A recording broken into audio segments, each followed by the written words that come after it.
Aksi jogetnya saat banjir viral, Kepala Sekolah SD Tanti Nilawati dinonaktifkan.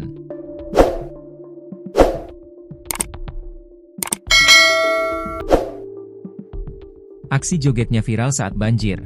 Nasib Kepala Sekolah Dasar, SD, di Kabupaten Karo, Sumatera Utara nonaktif. Sebab Dinas Pendidikan di Karo menilai video joget kepala sekolah yang viral menimbulkan spekulasi miring. Apalagi video itu muncul di tengah Pemkab sedang gencar melakukan pembenahan. Akhirnya kepala sekolah sebuah sekolah dasar ini harus menerima konsekuensinya. Sosok kepala sekolah ini bernama Tanti Nilawati. Tanti Nilawati menjadi bahan perbincangan warganet karena video aksi jogetnya viral. Ia tampak asyik berjoget bersama 3 guru lainnya di lapangan sekolah yang sedang banjir. Mereka mengenakan baju dinas berwarna coklat. Video tersebut pada akhirnya membuat Tanti Nilawati dinonaktifkan sementara dari jabatannya sebagai Kepsek SD Negeri 050417 Jumpa, Kabupaten Karo, Provinsi Sumatera Utara. Tanti Nilawati dalam kesempatannya mengaku, banjir sudah terjadi bertahun-tahun lamanya.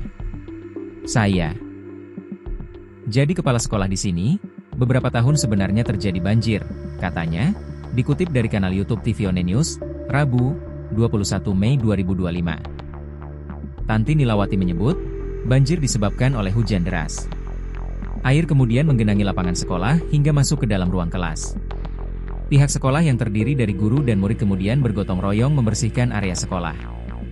Tanti Nilawati membantah proses belajar mengajar berhenti ketika banjir melanda.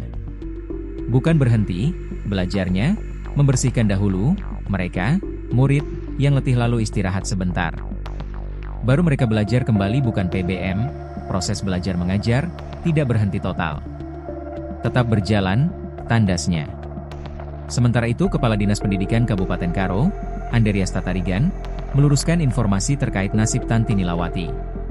Ia membantah telah terjadi pencopotan, menurutnya Tanti Nilawati untuk sementara dinonaktifkan dari jabatannya.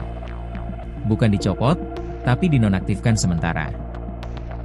Yang bersangkutan masih bertugas di sekolah tersebut, hanya saja dibebas tugaskan dari tugas tambahan sebagai kepala sekolah, ujar dia, dikutip dari tribun-medan.com, Rabu.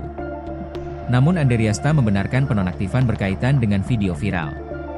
Sebelum video aksi joget tersebar, Disdi Karo sedang melakukan pembenahan di lingkungan sekolah. Di tengah upaya tersebut malah muncul video joget Tanti Nilawati. Video tersebut tidak ditampik menimbulkan spekulasi miring di tengah-tengah masyarakat.